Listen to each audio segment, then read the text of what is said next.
Good afternoon, welcome to Vanik-Ias. We'll discuss current affairs of today. First is related to share of children in budget. Wait. According to an analysis by NGO, children in the country received the lowest share of allocation in the budget in 11 years. Budgeting for children by Union government has started early as 2008 with the publication of first ever child budget statement. Right. Subsequently, several states have also initiated the practice. What is the budget for children? Why children are important? Children are important because they're important because so far as first will develop, so far as health is concerned, it is dependent on nutrition during the initial stages of life, right? To reduce the to reduce the child mortality and to and for overall holistic development of health of a child, it's important that they are provided proper nutrition, right? Because the initial because that is the time during the childhood various organs of a human being that develops, right? According to the nutrition up to 8 years, the nutrition up to 8 years plays a significant role regarding the development of mental power or cognitive power. If because of any means that is not provided to a particular children, then what happens that we call as brain drain, right? Another thing is that is this health aspect, right? It is the health aspect, and we have discussed the mental aspect. Another thing is education, right? If children within 14 years are not provided, if primary education is weak, if primary education is weak, then secondary education will be obviously weak. That will lead to school dropouts and college dropouts. And poor performance in education will further perpetuate poverty and other things in life, right? Low income, poverty, all these things. And that is the reason of biggest, that is the reason of all the social problems.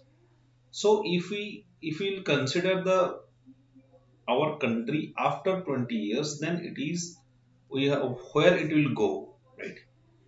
Then we have to invest in human potential, you have to invest in human resource development, and we have to invest in social sector. In that scenario, children are the most important as compared to any other stages of life. Childhood is the most important thing because that is the time when a children, that is the time, for example, between uh, with the age since the birth and up to the age of 18 if we consider, or 14, then this is the time then overall this primary education, initially health and initial mental health, all these things develops, right? So children for budget is important. The total allocation in children union budget is 92 arrest 92,736 crore against an allocation of 85,725 crore in the last budget.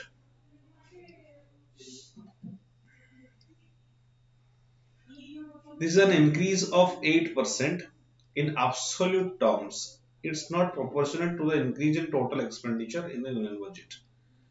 The share of budget in children is a meager 2.3% of the union budget for the next fiscal, which is a reduction of 0.0111%, which is the lowest share children have received in 11 years. So, the budgetary allocation with respect to share of the total budget that has reduced by 0.11%. But the overall allocation has increased by 8.1819%. So, this is the issue. Next, sector-wise analysis for child health. Right? If you consider child health, the allocation for child health has decreased. This we are considering the proportional basis, decreased by 6.08%. Child health.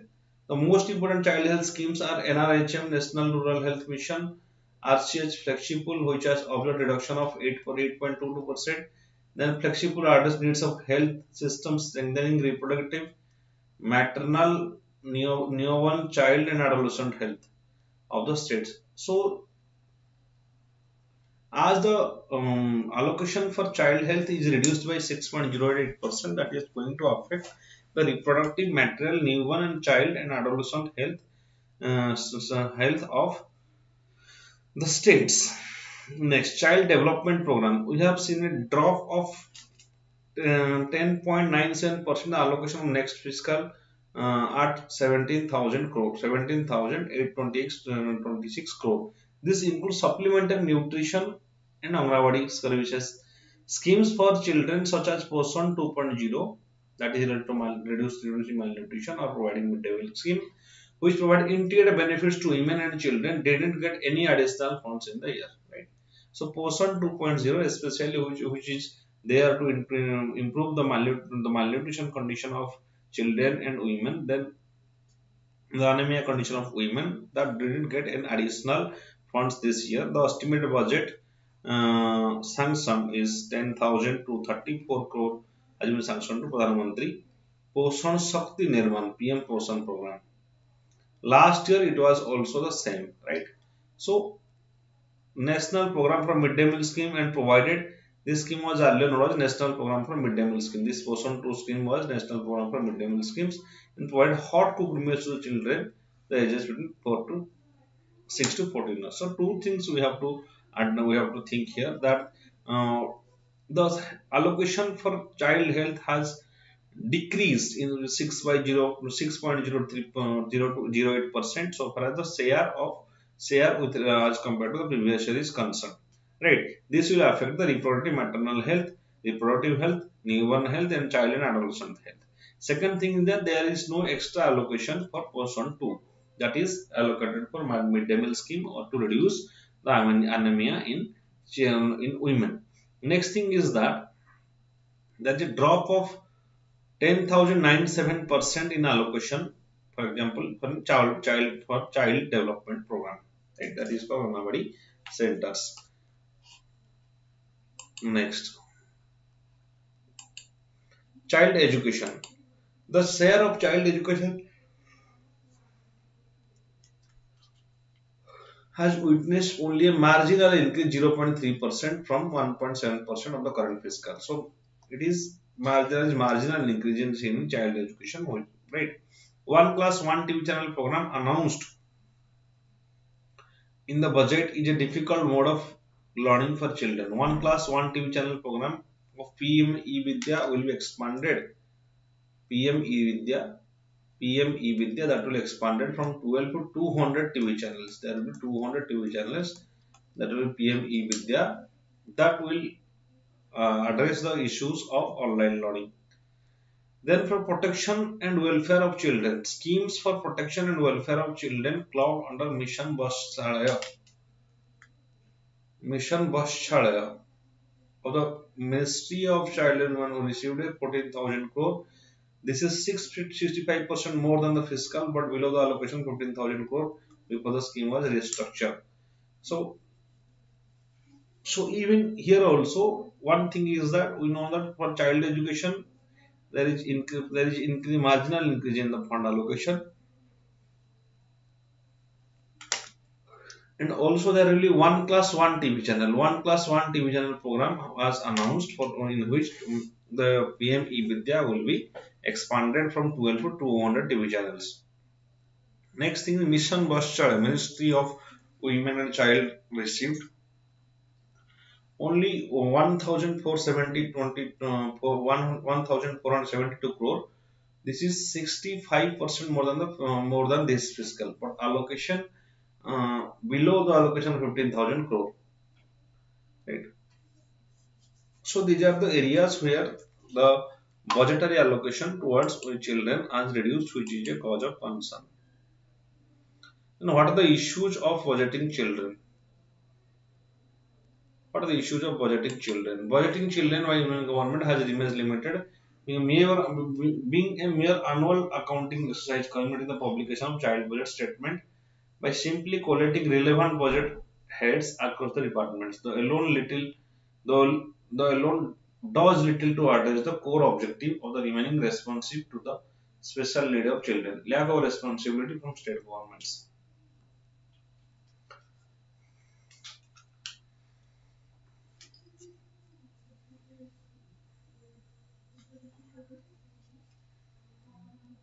So one point is that mere annual accounting services. Right, budgeting for children by the union government has remained limited to being a mere annual accounting service, accommodating the publication of child budget statement by simply collating relevant budget heads across the department. This is not little to the address of core objective of remaining responsibility need of children. So the ongoing allocation is not addressing the special need of children. Next thing is lack of responsibility from state government. State governments being responsible for implementing many critical schemes for children play an important role in taking the exercise forward. But even for them, it has mostly perceived as an accounting responsibility rather than the tool to plan and execute the children more effectively. So uh, here the efficiency of state government lacks. For example, their responsibility, the major responsibility has limited to accountability and accounting. Right? They are not focused on plan and execute and the various schemes for children effectively. Especially states are responsible for that. Then lack of standardization. There is lack of standardization of norms among the government entities for reporting in their child budget statement. There lack of standardization of norms among government entities for reporting their respective child budget statements.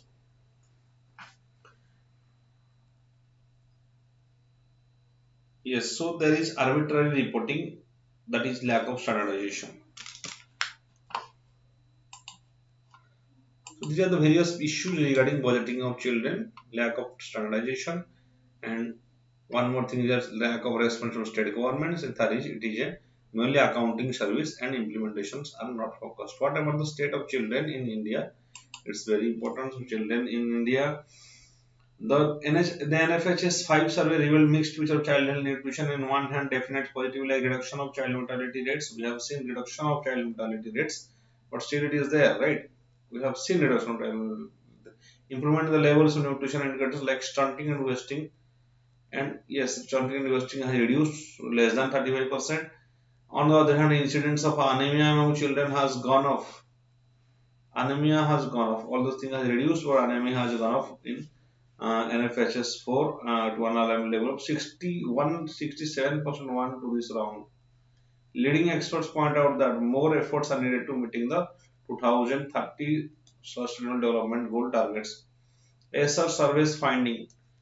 The consecutive ESSER surveys has pointed out that there has been no improvement in the proportion of children currently and not enrolled in the school between 2020 and 2021, but there exists a variability among the states in this regard. So, survey says that there is no enrollment of children in school between 2020 and 2021, especially because of the COVID pandemic and closure of the goal, and because of schools, and because of the shutdowns. Impact of COVID-19. COVID-19 has impacted children in diverse ways. It is physical, emotional, cognitive, social repercussions, including transition of migration, familiar crisis, isolation from friends, discontinuing of learning environment, quarantine, hospitalization, self, family members, entry into adult roles of work, marriage. Consequently, the lives of India's children are severely restricted in terms of their access to education, nutrition, development, and child protection. So, there are various issues, there are various implications, especially of COVID-19. Many family members have suffered from hospitalization, quarantine. There is environment, there is a fear of environment, there is discontinuity of learning, there is isolation from friends because many people got migrated, and there are familiar crises, there are various economic crises. So all these things overly impacted the children to a significant aspect.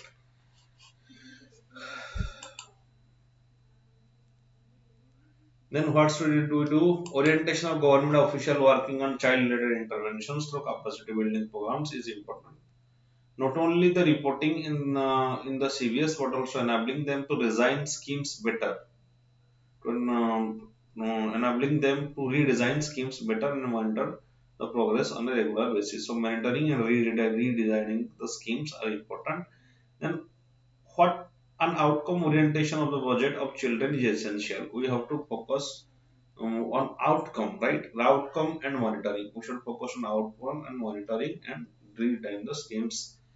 There is an urgent need to standardize the reporting structure. Yes, that is the most important. Standardize the reporting structure, and the CBS and union government can develop a framework in consultation of the states and government experts to make CBS it's in the CBS an effectively instrument of accountability as well. Regular monitoring audits relevant for child related schemes must be taken by reporting agencies. So regular monitoring, standardization, right? Orientation, focused budget, all these things are necessary to address the issues related to children where seizure anemia has increased significantly. Although the other diseases like stunting and wasting that has reduced, but anemia has increased. And it is seen around 67% of children are suffering from anemia, and will be very difficult for India to achieve the goal of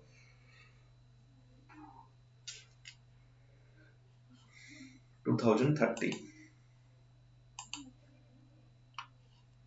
environment.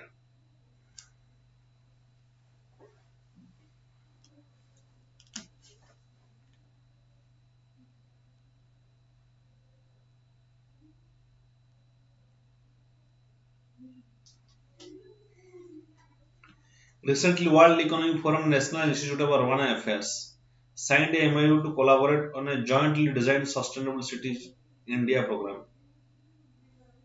Sustainable Cities India program. Why we should develop sustainable cities? In India, around 30% people are living in urban areas, and gradually the migration is getting increased. Right? Urban areas. What is an urban area? Where majority of people are having a profession that is non-agricultural practices. Right? And what are the problems? There are various problems of urbanization. What are the various problems? Unsustainable development. That means lack of there is various environmental problems because of lack of forest cover. Right? There is so it need to be. And another thing is that there are development of slums. There is some areas which are completely very unhygienic. There is issues of solid waste management. Huge amount of wastes are generated every day in a city, and there is a huge amount of wastewater also emerges, which are basically drained to various nearby rivers. So there are various problems of organizations, right? These various problems of organization they need to be addressed. So that is what we call a sustainable cities India program. We have to develop our cities because it is because the migration is increasing, right? And that the development need to be sustainable. So right, proper forest cover and proper tree cover should be there in a particular city. Recently, World Economic Forum and National Institute of Urban Affairs signed a MOU to collaborate on jointly designed Sustainable Cities India program.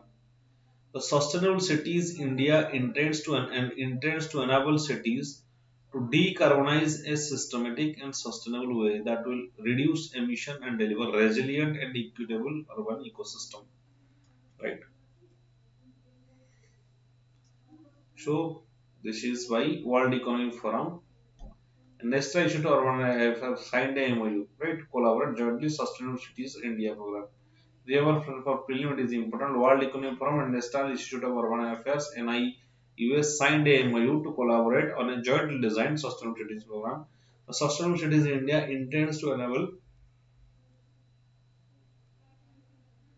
to decarbonize system in a sustainable way, so that that will reduce emission and deliver resilient and equitable urban ecosystem.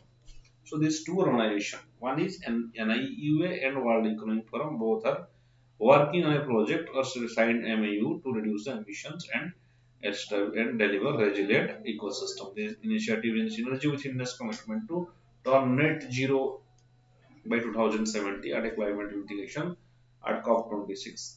What are the present key points of Sustainable Cities India program? The program aims to create enable environment for cities to generate decarbonization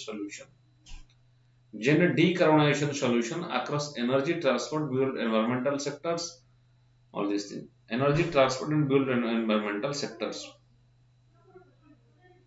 So these are the areas where it will work. Right? These are the key points where Sustainable Cities India program will work. It is developed by NIUA and World Economic Forum. Remember,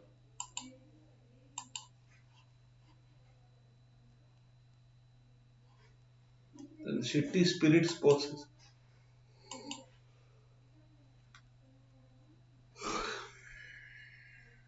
What is city spirit process? City sprint process, sorry, sprint process. The series of multi-sectoral, multi-stakeholder workshops involving business, government, civil society leaders to enable decarbonization, especially the clean electrification and circularity. So every stakeholder in a government, the civil societies need to be included for that is called as city sprint process toolbox of solution. It provides a digital platform containing over 200 examples of clean electrification, efficiency, smart infrastructure, best practices, and case studies across buildings, energy systems, and mobility from over 110 cities around the world.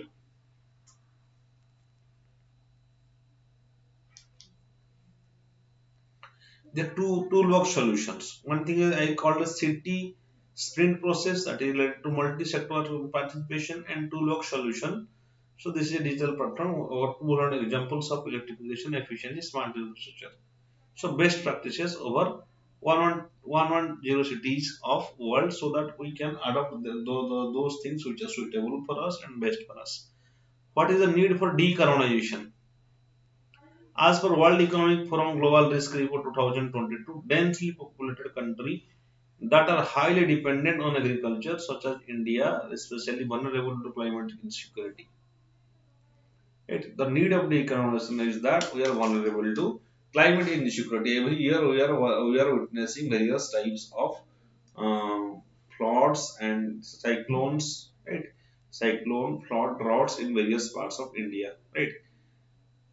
And there are various literal countries which are suffering a lot because of climate change. Decarbonization in cities, real opportunity to keep global warming well below 2 degrees Celsius that is promised in the COP15 or in Paris climate deal. India can make enormous contribution in reaching this goal. World Economic Forum's net zero carbon sites emission is to create an enabling environment to clean electrification and circularity resulting in urban decarbonization and resilience. World Economic Forum's Net Zero Carbon Cities mission to create enabling environment to clean electrification and mobility, resulting in urban decarbonization and resilience. The program aims to do this by fostering public-private participation to bridge the gap across energy, build environment, and transport sectors. Right? It is essential to ensure carbon security and also reduce the global warming below 2 degrees Celsius by the end of this century that we have promised in Paris climate deal. Another thing is the World Economic Forum's net zero carbon cities mission to create enabling environment to clean electrification and circularity. Clean electrification and circularity, and that need to be done by private public participation so that that will be maximum efficient.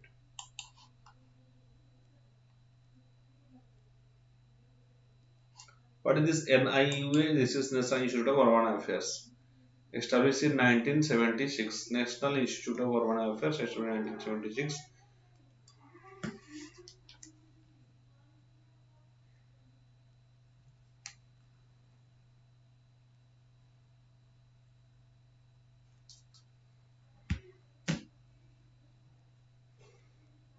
National Institute on this 1920. It's a leading national think tank for urban planning and development. Right? The how of generation of dissemination of cutting edge research in urban sector. NIUA seek to provide innovative solutions to address challenges of a fast urbanizing India and pave the way for more inclusive and sustainable cities in the future. That will work. So NIUA it is the National Institute of Urban Affairs is working. It is a think tank that is working for inclusive and sustainable cities in the future. What are the initiatives taken by the government India for urban development? One is smart city missions. Next is Atal Mission for Rejuvenation and Urban Transformation, AMRUT, that will develop transport system. Pradhan Mantri Awas Yojana Urban, that will improve the households, various households.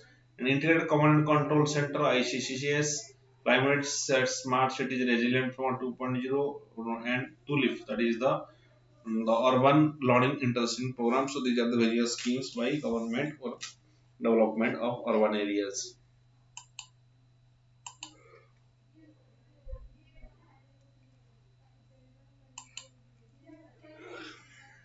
Next topic is related to internal security, that is P81 Patrol Aircraft. Aircraft manufacturer Boeing has delivered 12 P80 80I 8I long range maritime patrol aircraft in the Indian Navy.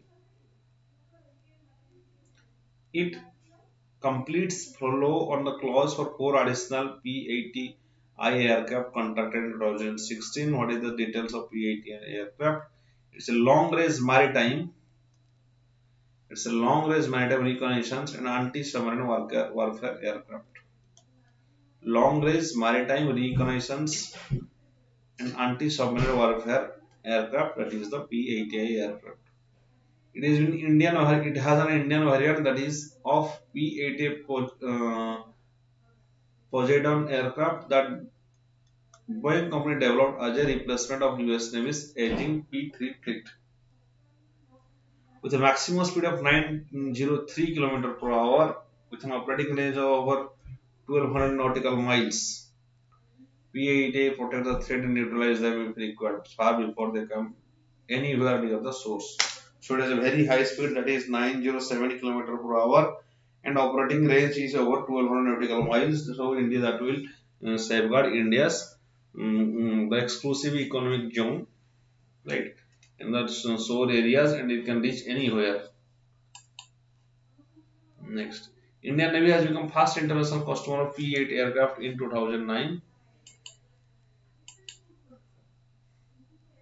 Navy had procured 8 P80I aircraft under US $2.2 billion deal in 2009. The aircraft are part of 312 Naval Air Squadron based on Arakonam in Tamil Nadu. In 2016, Navy exercised optional cost for 4 more P-18 in deal of over $1 billion.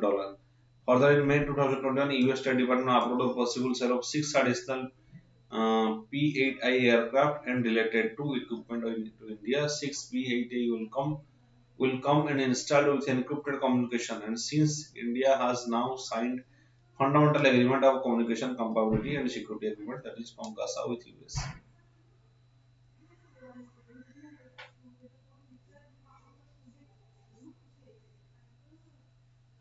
So India has purchased value. You don't need to remember all these big facts. That's why just Just overall looks at India has purchased this P81 aircraft various times in history, and another thing is that we have signed Comcast agreement with US. Also, we have signed LEMOA. So far as these replace of spare parts and replan refueling of these vehicles are concerned. How do the Indo-US defense ties the proposed sale after 2021 will help strengthen Indo-US relationship strategic ties. That defense partnership will increase. Further, US-India continues to an important force in political stability, peace, economic progress in the Indo-Pacific. Right? So, far as Indo-Pacific concerned, India is continuously important, for example, for political stability, peace, and economic progresses. Right?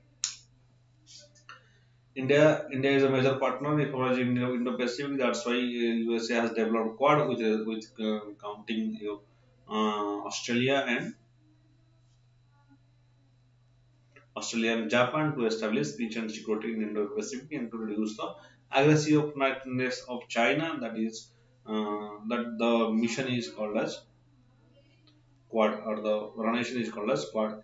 The defense forces from United States has increasingly an integral part of the growing ties between two countries. From zero in 2008, India is defense zero in 2008, India US defense trade tossed to US dollar. Defense trade has increased to US dollar 20 billion 2020 to help major policy upgrades. US dollar $20 from zero to US dollar 20 billion in 2022.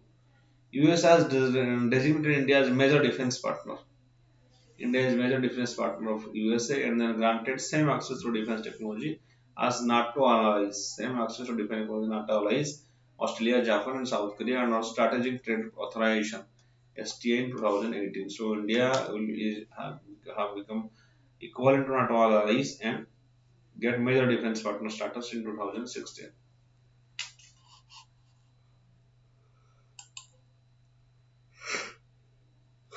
Then what is this Comcast agreement? Comcast Communication Compatibility and Security Agreement is a mean to provide legal framework to transfer of communication security equipment from US to India.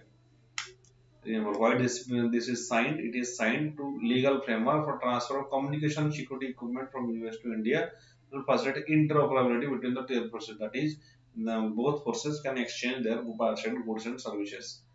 Use the US system to to secure data links. It is one of the four foundational agreements in the US signs with allies and close partners to facilitate interoperability between militaries and sale of high technology. It is a specific version of communication and information on security memorandum agreement.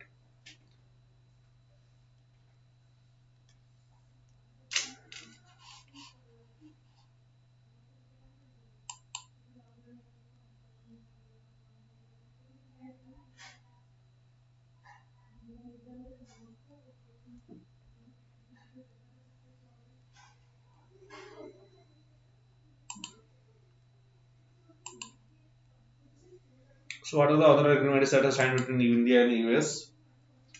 One is General Security of Military Information Agreement, GSOMIA, that is signed by India, that allows militaries to share intelligence, right? GSOMIA.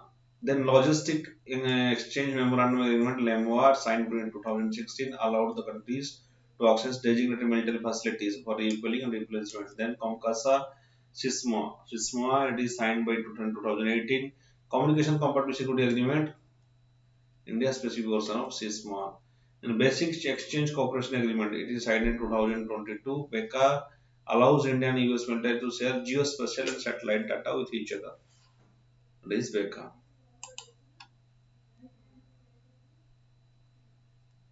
So what is Rajak? What is Rajaja Lake, Iraq? Rajaja Lake, one of the tourist attraction known as beautiful scenery and abundance of fish and locals dependent on. Now the dead fish litter is source on its source. That's why it is in news. Rajaja Lake, it is in Iraq. Remember, it is known as also Lake Mili.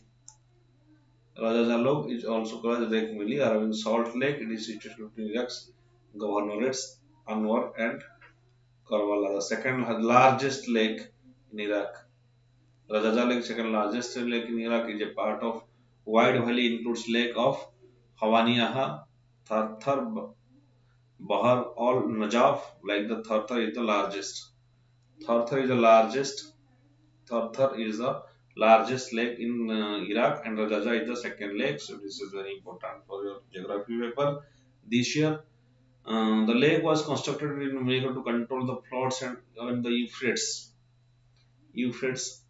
to control the floods in the Euphrates. It was recognized Iraqi tourists frequented lake as a recreational spot. So this is a special desert log in Iraq that has dead fish littered in the source that read comment on news. It is the second largest. Sarthar is the first largest. It's a recreational spot. So for today, it's all. Like this video, share this video, and subscribe to Vanik-Ias. Encourage us to continue this program. Thank you.